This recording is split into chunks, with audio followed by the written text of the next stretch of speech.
Hey guys, welcome back to the Revan channel. Today we have Becky Moldenhauer, a normal racer in the NMRA who races in the Coyote stock class, which you may be familiar with, sealed crate Coyote engine, and she runs a stick shift. She dumps the clutch. We got her out here. We caught up. We're at the Mod Nationals this weekend in Bradenton, Florida, and we thought it would be a cool thing to connect with you because you're a chick driving a stick. You race Coyote stock. I think you are the first female to really enter the class, and you've done pretty well so far. So we'll talk to you about your car. I love the car, by the way. Thank you. First, let's start with this. Tell us about yourself a little bit and what got you into racing. What got me into racing really was Coyote stock, and my husband also races. He does open comp. So we would come for spring break shootout in Bradenton when it was still in this location, and I was able to watch Coyote stock, and it's just such a spectator class. It's so much fun to watch. So of course, when the opportunity came to race, I had to pick Coyote stock. Yeah, it's I call it the pro stock of the NMRA. The fields, 20 cars can be within 1/10 of a second of each other. You got to let the clutch out on time, hit the shift points. They sound incredible. They're really fun to watch. They have to be fun to drive, right? Yes. It's a bittersweet thing for me because, like I said, I like to watch it, but now I have to race it. So I don't get to watch it anymore, but now I get to contribute to the legacy that is Coyote stock. Yep, you get to watch through the windshield. So Becky, you've watched your husband Adam race for many years, but the first time you've ever driven a race car down a track was letting the clutch out in Coyote stock. Tell us about that. Oh, that was nerve-wracking. So I have driven manual cars before. My daily's a manual, but this is a whole different ball game. So I got up to the light for my first launch, and it was a 5-second reaction time. It was awful. I felt every second of 5 seconds, and that's a big time in racing. Oh yeah. As soon as I launched, I was like, oh. But after that, it's been a cake. It's been a dream. Well, driving a stick shift race car, especially when you have to manually row the gears, there's a lot of procedure, and then once you build that routine and you have a cadence of doing everything, you don't really think about it. But boy, those first couple runs had to be nerve-wracking. Yes, very much so. And everything, there's so many pieces to the run. It's not just get in the car and go. So learning the routine and the procedure to do that, it took some time. And as you learn, there's always little tweaks you can make. So I'm still learning, and I'm very thankful that I'm still able to learn and grow from all of this. Right, but you've run pretty quick. And so tell us this weekend, what's the quickest you've run and what's your all-time quickest? Best ET period is 961, and that was also this weekend with the Mod National rules. And what changed? So in Coyote stock trim, very strict rules on weight, on the fuel you have to run, on the tune. Now, I think you said you didn't alter the tune. I did not. But have you made any other changes to the car? The only changes made for the car for this class was taking out the weight. Everything else was left the same. We did make some other outside of season changes. We changed the rear gear for the temperature and for losing the weight, just to be able to use every bit of gear that we could. Right, and we anticipated it being a little bit cooler, but it's hot. It's Florida. What do you do for a living? I am in construction accounting. That's cool. A lot of our viewers always want to know a little bit about the driver beyond the track, what they do for a living, how they got into racing. So you didn't have any racing background before you jumped in this car? None whatsoever. So before we get technical with your car, let's jump in the car with you. We'll throw our camera in there, and we'll take everybody down the track for a pass. Enjoy.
right, guys, so this is Adam, Becky's husband, open comp racer, run NMRA. I've known you forever at the track, hanging out. Talk to me about the tech. Coyote stock rules are very, very tight. Let's take a look under the hood and see what you're running. All right.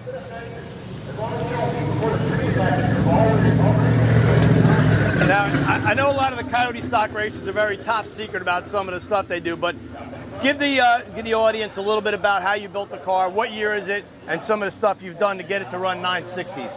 Yeah, so the car we got is an SM95. It's a 94 Mustang. It's, we got it as a bone stock car and stripped it down, started ordering parts and threw this thing together. So it's been a learning curve for sure. Getting into the class, I would have never guessed the amount of what you have to throw at this car to be competitive, and the class and the field is crazy competitive. So here we got our sealed Gen 3 crate engine, and obviously sealed crate motor, sealed tune, so we can't do anything with it. So this weekend here at the Outlaw Motor, we're actually running the Coyote stock tune with the C10 fuel that we run in the class. So we got a JLT intake here, and a lot of us run a little bit smaller radiator. So we got a radiator here out of a Honda Civic that we've modified to install here to try and get as much air into the motor here as we can. Is that also for weight too? You just don't need as much coolant or water in it? Correct. Yeah, so we're trying to get as much weight off the front end of the car as we possibly can. And just an absolutely huge air box that you can see right there. And hey, bring the camera in. So when we say a sealed engine, what that technically means is you normally have a bolt, like this bolt right here, to be able to remove the cam cover, okay? But the sealed engine has this cap right here, so you could certainly knock that out of there and take it off, but then the rules allow that you can't tamper with the engine. So the tech staff would know that you did that, you'd be disqualified. There's one on the intake manifold right here, which prevents you guys from taking off the intake manifold, so you physically can't even work on the engine, which you don't really have to. Thankfully, these Ford engines are very reliable. They did allow you guys, I think, to go to an electric water pump just a year or two ago. Yep. But until that, they were even running a serpentine belt. Now you don't have to run any belt. Correct. So no alternator needed either? Correct. What do you run for a battery? So we run on a 16-volt battery. Okay. Does anybody run an alternator in the class? Not that I'm aware of. And again, that's just drag on the engine, right? Correct. Every little bit matters. We net every ounce we can get. Usually the top 10 qualifiers are within, 1.5, 200ths of each other. So what about, Adam, what about things like headers? I know that it's open in the rules, but has the field narrowed down to like a single brand or a single size? So there are a couple different brands that guys use, but we're limited to 1 3/4 tubes. Okay. So we can't run 1 7/8, 1 3/4 max. And the exhaust has to be a true 3-inch diameter. We actually had a different set of headers on here that were metric tubing before, and we had some questions with tech, and we actually had to change the headers because they were, a couple thousandths over right on what the allowable is. So that's crazy. Yeah, there's a lot of go or no go. That's why the class is so tight, though, because just like NHRA Pro Stock, everybody eventually comes to the tip of the pyramid on gear ratios and things like that. Of course, you use the G-Force G101A. that's correct. Yep, that's a great transmission. And man, it seems simple, but it's not. It's not. I had no idea, thought stock sealed crate engine, and the word on the street is it's the cheapest heads-up class to get into. I can tell you it's probably one of the most competitive and difficult heads-up classes that's out there, probably similar to what you used to run back in the day. Yeah, It's a challenge. The engine itself is the least expensive part. It's the ceramic wheel bearings and trying to find a rear diff that's low drag and a clutch that works right. It's a challenge, but you guys put on a good show out there. We're trying. We're doing our best. Cool pony. So this is the Stanginator. It is something that you can get online, or used to be able to get online. It's custom made by a guy named Eric Stevens. He no longer makes them, but this color is significant to me. This is the color of my first Mustang that was my daily at the time, and since then I got into an accident and the car was totaled, and so I leave it on here just as a little honor to my original Mustang. All right, I'm going to take you through a typical run for me. I am normally wearing my fire suit, my special shoes, got my gloves, helmet, neck collar. Those are required because of the speed of my car. and my overall ET. So typically strapped in. When I'm ready to go, I get lined up into the burnout box, and again, I do run a manual, and with the manuals, we run clutch tamers to help slip the clutch. So I get into gear, lined up, ready to go, set my brake pressure, and drop it to get into my burnout. Next, when I'm ready to start staging, I wait to get lined up from Adam, who's my crew chief, along with Mike and Eric.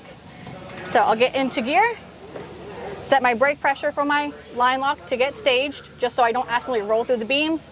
So I get ready to bump in, I see the second bulb is lit, release my pressure, drop it to the floor, drop the clutch. Hopefully, if everything goes well, my wheels carry a little bit through second gear. Once I'm in second, wait for my shift light to come on. Third, wait for that. Still holding to the floor as much as I can. I'm standing up in my seat if I have to. Get it into fourth. Hit through the trap and beat the boys.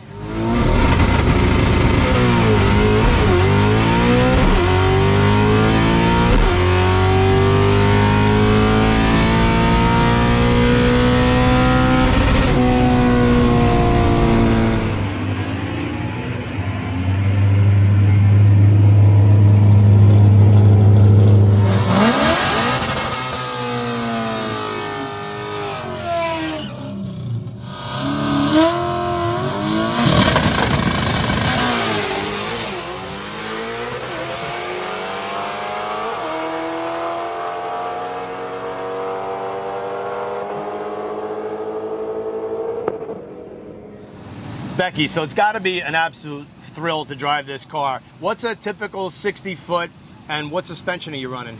So my typical 60 with the NMRA setup is 130. This weekend I've been running high 120s, and my suspension is through UPR. I have the Viking suspension, so it's adjustable.